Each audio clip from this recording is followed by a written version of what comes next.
I wanted to start off by thanking Jared McCain and Eric Gordon for their time here. They were big for us on and off the court. Eric obviously didn't get as much chance to play this season, but off the court was important, especially to a guy like VJ and his development. Jared, obviously, tremendous human, tremendous player. We wish him well in OKC. We think he has a tremendous future. Wish him well. I do want to say that I understand the reaction of the fans, but I feel like that comes from, folks are excited about this team, and that's why we've had this reaction, and they should be excited. I think everyone sees out there we have a healthy Joel Embiid rounding into form. We have Tyrese Maxey taking a leap and a deserved all-star. We've got a bunch of guys stepping up as well. Kelly Oubre is playing his best basketball of his career. We love the bigs we have with Joel and Drum and Bona. We feel like, guys are contributing up and down the roster. Coach Nurse has done a tremendous job, putting us in with the top few teams of the East in terms of how we're playing. And so, that's why we understand the fan reaction. The move, obviously the big move was with Jared. Because we're playing well, we were trying to upgrade the team and add to the team now. That was goal number one. Obviously, no deal materialized, including using the picks we got from the Jared deal. That's why we did that move a little early. We're trying to reuse those draft picks to add now. We do feel like this deal sets us up better in the future, but we understand that we were looking to add now, and nothing materialized. So that is and with that I'll take questions. But I do want folks to know that this team we think can make a deep playoff run is one of the top few teams of the East. We feel like that's still the case going forward. We were very careful to make sure that the core parts of the rotation were intact. We did the Eric move primarily was to set up what we could do with Barlow. Not primarily, it was the only reason, and allowed us to get a guy that we found who's contributing in a very good way, to not have to go to unrestricted free agency. We didn't think that was good business, so we were happy to reward him with a good contract and potentially something that we can work out even a better contract in the future with him, like we've done in the past with players in that situation. So, any question? You mentioned that you were looking to add now, and you talked about the momentum of several players who are doing well this season, trying to build off that. You also said you understand the fan reaction, and a lot of their reaction is, this was a move to stay below the luxury tax because we didn't bring anything in for that trade this season. What do you say to those fans? Yeah, I'd say we were trying to add to the team, and we didn't find a deal that made sense, that we thought could move the needle on our ability to win this year. The CBA pressures were felt, up and down the league.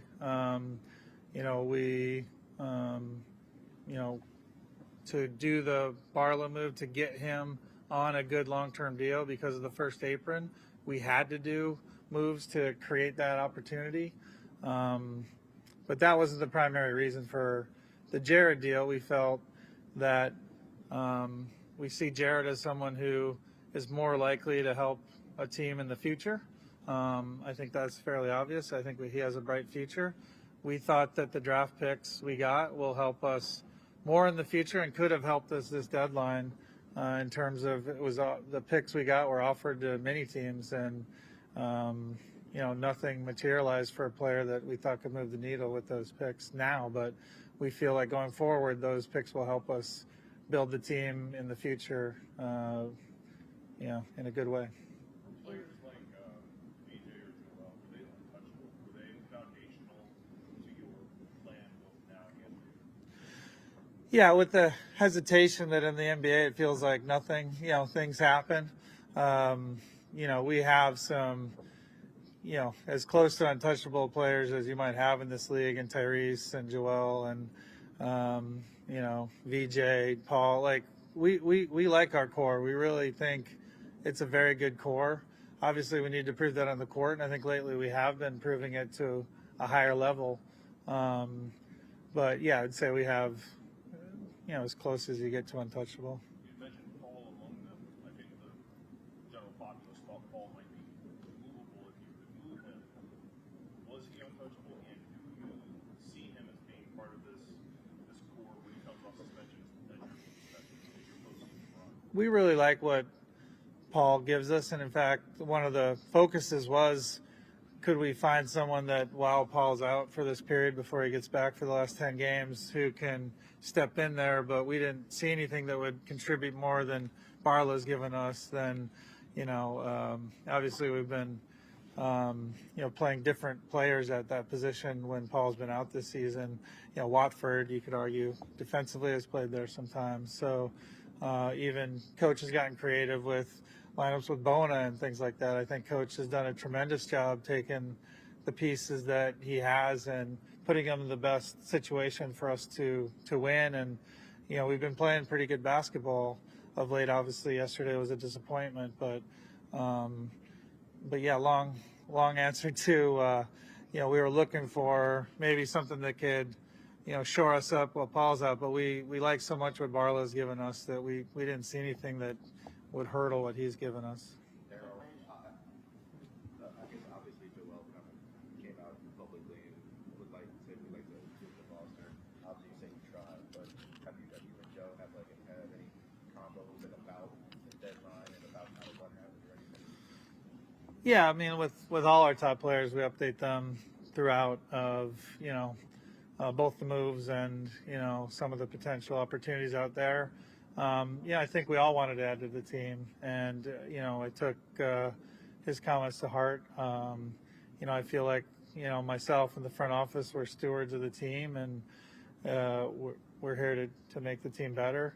I think we've done a lot of good things to get the team in this situation, but for this deadline, I understand the reaction that we didn't add. But I feel like if folks were excited about the team before, the same group that they were excited about before is going out there. Obviously, save Jared, but we feel like with Watford and other guys stepping up, that we can not miss a beat with the players we have on the roster. My question would be, why trade Jared now if you didn't already have something lined up, like nothing materialized, you said? Because I think the argument that it was such good value, given that he's shooting 38.5% from the field this year, it's hard to argue that you're selling high on it. So there was no real downside risk of, you can make that trade at the draft, you can make that trade at a later date if it's just about the return. So why make the move now if nothing else had materialized? No, I appreciate that perspective. I'm quite confident we were selling high. Yeah. Obviously time will tell. But the only other high point, and we weren't looking to sell, I'll be frank. Like, teams came to us with aggressive offers for him, and you could say, yeah, that's because he's a good player. I agree with that. We thought this return was above, for the future value for our franchise, what we could get. So the only higher point would have been during his run last season. But otherwise, we feel like we did time this well.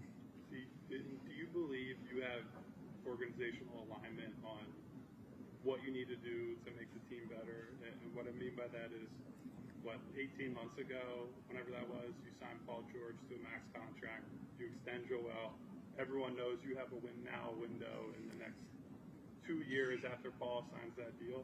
And last year was what it was, but this year you have Joel scoring 30 points a game for a month and a half. Tyrese is an all-star starter. VJ exceeds expectations. Paul plays well. So it just feels like there's a disconnect between recent major decisions that the organization made and having this type of thing. Yeah, I understand. I do believe we are aligned. That's why I went through. Didn't get to talk about VJ. I'm glad you did. I mean, everything we have there is that he's on pace to be someone who's got a real chance to be a future All-Star, and he's playing great basketball, especially at ends of games where we've been in a lot of close games. Yeah, I think it's 100% aligned on. Obviously, we're in a phase where win now makes sense. I would just ask, and this is probably something we can maybe talk offline, like the opportunities that were out there, we didn't see any that moved the needle for our team. We just didn't. I'd be happy to talk offline with folks on which deals they saw that could have moved the needle for us that we could have done. They just weren't there, and so. Daryl, while the Eastern Conference is still competitive, they are slightly more vulnerable with injuries like Quinton, Halliburton. When you take away and aren't able to add this season, what position does that put the Sixers in this year to try to capture them? Yeah, we like our chances in the East. We feel like we're in the mix with the top teams there. Obviously, we got to prove that on the court. But yeah, I'm just reiterating. Yeah, we were hoping to add and we didn't add. So, but we still believe in this team. Like it's still the team that people believed in. You know, folks have speculated on the improvements of our East competitors. I don't see it personally. I think all the teams, you know, made moves at the deadline, but there weren't any needle movers in my opinion. So. You talked about right now you feel like you're so high on McCain. Did you guys lose a little bit of faith in him? I wouldn't say that. No, I think he has a tremendous future. I think, look, if you look, obviously, you know, sort of the tell of people who don't like the deal, they'll leave off the whole return, minimize this draft, which we think is good, things like that. I'm not saying you personally, Keith. I'm just saying if folks who don't like the deal, they'll minimize. You know, that return is for a starter quality player on a good team. It's actually above that. We do a lot of analysis on, you know, how we think things will play out both here and around the league going forward in terms of the quality of play, what kinds of returns will return, what players in the future. And the bottom line is Jared's a player who is a great future bet and a great potential great player, and we wish him luck. We feel like this return sets us up better to set up the team in the future better. That doesn't address our team now. So we did want to add now, and it didn't happen. So I think that's a fair reaction. And then I think it's a fair reaction to go back to Kyle's point. Did you time this well? Is this a fair return? All I can say is we do a lot of work on this, and we feel like it was well above that and well above what will help us down the road. Daryl, can I ask you a question? Yeah, sorry, Keith. Are you guys, I remember like after you drafted DJ, you talked about the new NBA where teams have 4 guards. Are you still committed to that? Well, that's a good point. I think what Nick does better than maybe any coach in the league is, and I think this is where the great coaches separate themselves, to my personal opinion, is takes the talent you have and figures out the best way to use them, both offensively and defensively. We had a very deep set of guards. We still do. We still have 3, like our guard rotation of Tyrese, VJ, and Quinton, we feel stacks up very well around the league. The reason why I think we were playing a lot of 3-guard lineups is because Nick was like, that's our best way to win. But we were playing those less, frankly. I think you guys know that. And that was, again, like giving us the best chance to win. Nick was looking for those best. So we were playing less of those. Does that factor in?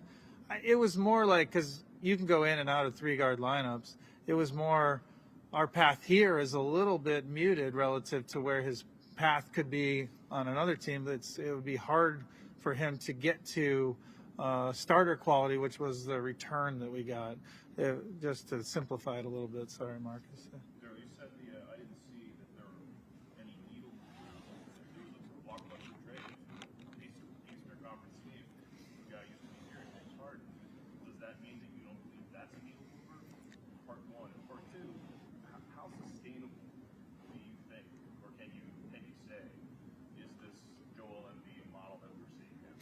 Yeah, I don't want to talk about specific teams. I'm just saying, I mean, objectively, the teams in the East, the array is similar of like if you were to look at, teams' chances before and after. That's just my opinion. I think people can have differences of opinion. In terms of trying to get to your second question was, how does it work? Do you mind asking again? I'm sorry. Sustainability of the model that we're seeing him in now, and is this kind of the best you can envision considering his injury history? I see he's still improving. I mean, when I watch, obviously, credit to Joel, who's put in tremendous time and work to get to even the run he's gotten to. So I think we do need to acknowledge that and really talk about, and he's been very gracious to talk about the people around him who help him. But I think mostly it's the work he's put in to get to here. But I continue to see improvement. I know from a conversation with him that he feels like he's improving still. So we'll see. I mean, obviously time will tell. And medically, have you been told that this is sustainable? You know what I'm saying? Yeah, so that, I mean, obviously it's, we're taking a little heat. We weren't able to add, so, I guess we're a little on our back heels today. But I will say, we talked a lot about, we thought that Joel could still get to this level and play this level. And I think there was a lot of very reasonable skepticism that that's the case. But all I ever had was talking to our medical staff and doctors, and there was a lot of confidence that he could get to this place if he puts the time in, and he has. And so I feel like that one, has played out in a positive way, and we do think it's sustainable, and we are excited about it. Yeah. So. Right now, Tyrese leads the league in minutes. DJ is the highest rookie in minutes. You had 4 guys play almost 40 minutes last night. I guess, is there a concern about that usage? And also, is there a little concern about depth because you're having to play those guys? Yeah, we feel like we're a deep team. Again, people might not agree, but we do feel like a deep team. In fact, there were many people who were writing that we were a deep team, so it wasn't just our opinion. I do think Nick is arraying or is using our players in an optimal way to win games. For sure, you always want more good players than bad players. We still have 2 roster spots. We'll see what those, are still to come. Obviously, we're thrilled to use one of those spots on Barlow. So we'll continue to look to add in that marketplace as well. But, we do feel like we're a deep team. But even if we're a deep team, it doesn't mean that, playing guys how Nick is playing them is, I agree with Coach Nurse. I think he's using our players in the best way to win games. I know you mentioned several times. That's okay. Several times that you tried to add, it didn't work out. But how much of your approach to the trade deadline was the staying below the luxury tax a consideration? Again, I would just reference, for sure, if we had found an ad and we were going to end up higher, we would have ended up above it. We've done it several times when I was here. Over the history of ownership, they've done it many times. We didn't see something that did that, and then we're under the normal pressures that every team is feeling with the CBA, with the first apron, to sign Barlow to this deal, things like that. So, what is the support like from ownership, an ownership that has vested interest in different markets, when you do see a move that you like that would put you above that tax? Yeah, that's happened several times since I've been here. They're completely supportive. I think they ask, they provide all the resources we can. They're both David and Josh are very engaged and involved, but in a good way, asking good questions, things like that. And when we're talking about, hey, here's potential deals we could do, it's a trade-off. How much will he help? What are we having to get up? Where do we end up relative to the CBA? All those things factor in. So, but they're tremendous support for us and appropriately involved is what I would say. Daryl, you mentioned a couple of roster spots that will be open, I guess, in 9 days. Do you anticipate being a significant player in the buyout market, and does Jabari Walker factor into like a possible solution to one of those spots? Yeah, Jabari for sure. It's sort of, not to reference our CBA we all live under, it's sort of like, annoying. I'll use the word that, just how it all works, that Jabari can't play for some games here. But yeah, there are, he's obviously, been part of our next man up mentality. I think Coach Nurse has done a good job, when we've had players in and out, which we've had less of this year, but we've still had quite a bit, especially with, recent Paul news, things like that. He's been a tremendous next man up type contributor, and we hope to have his services going forward, but we do have to weigh optimal use of our sort of scarce 2 roster spots and against the other opportunities as well. So that'll be written over time whether or not we do that conversion there. And in the buyout market, do you anticipate whoever the sort of higher profile buyout guys are that you guys can reasonably? I think we're in the mix. I think they see a really good team or a really good market. So we've had a lot of conversations already. We're obviously in competition with other teams, so I don't know if we'll get the first option necessarily, but we'll be in there with getting some of the top options, I think.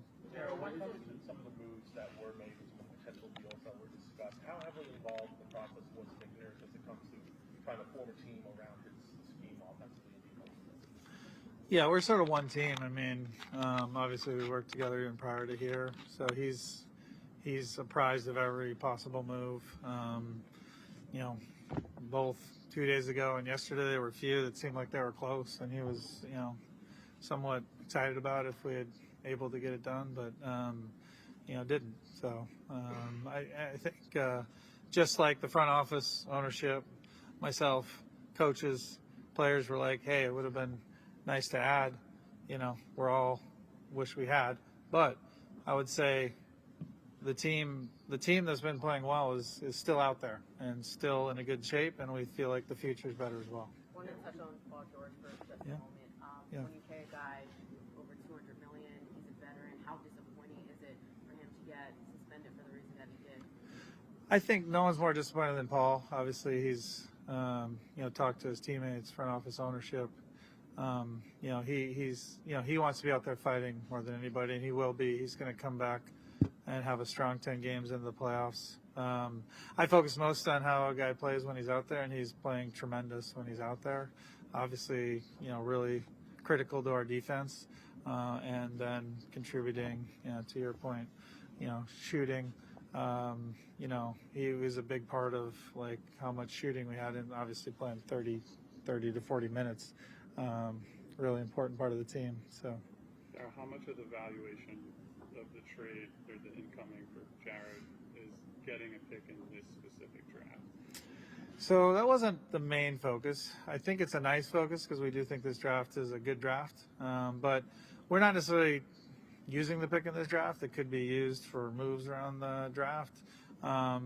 The 3 seconds that we got with it, we think could be used to move up in this draft. Could, that obviously I and our front office have done a lot of deals over the years, and this just gives us more tools to make the moves that we think will help our future more than we saw, Jared, who we gave up. But that's not a comment on Jared. That's just literally, we think, given our team, this was the right move to set us up down the road in a better way. And this core of this team is intact and will still win at the level that we're going to win before the deadline. We just didn't add. What do you think is the biggest need for this team? Like you said, you got the core pieces, but now you In the future, you mean? I mean, well, or like for the third. I mean, you got 2 roster spots available. I mean, what Oh, yes. I mean, we have 2 to fill. Obviously, Barlow was one of the signings. I think balancing it out with guard and wing might again, we really want to go for best player. I mean, obviously that sounds trite, but that's true. But you do want to focus on a little roster balance. In terms of adding this deadline, we thought, backfilling Paul was, a possible spot while he was out. But, I hate to repeat it again, and again, I'd love to talk on the side, like the players that were available just, weren't weren't adding in a way that was material relative to what teams wanted us to give up for him. There was a report when the Jared trade went down that Quinton was, a guy that you kind of viewed as you would like to bring him back. I guess after everything that happened, I know he's changed representation and all that. I guess, do you still view him as a guy that you would like to have long term? Yeah, absolutely. In fact, we talked his representation quite a bit through this period. Obviously, who knows exactly what the future brings, but we think he's a tremendous fit with our other guards, two-way player, and we hope to re-sign him in the future. Yeah. You mentioned that you had authorization to go over the tax, but it has now been 4 years with the deadline under. Joel recently commented about that. Do you ever worry about the perception externally and internally about shedding money at this time of year? I understand the perception, and I hope to defeat it by finding a deal that,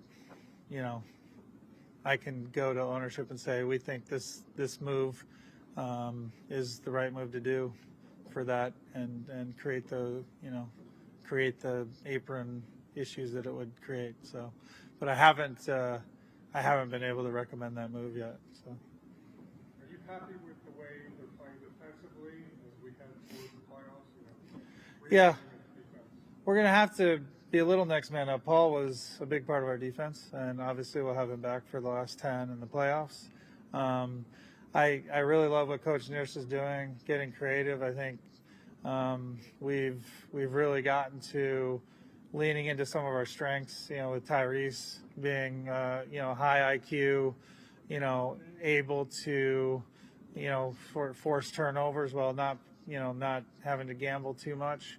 But that's across the roster, and I really think, again, credit to Coach and how we've adjusted over the year. That's been a change over the year that he's realized how best to use our players. But we're gonna have to battle. We're gonna have to battle. Paul was a big part of how we were playing D out there. So.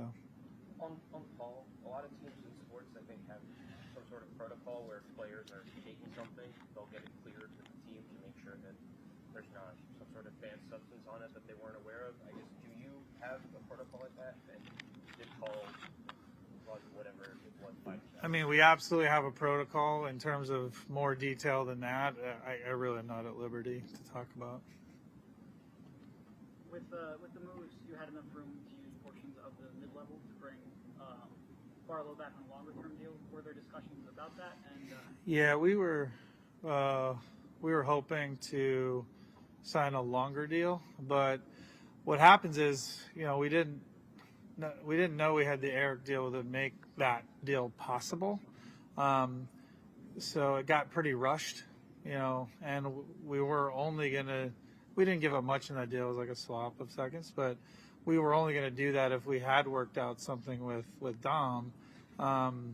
So in working with his representation, we took sort of a middle path, which is basically locking him in for next year at a good number, but with the ability to maybe work out something even better for both sides and before we pick up a team option. Thanks, guys. I appreciate it. Thank you.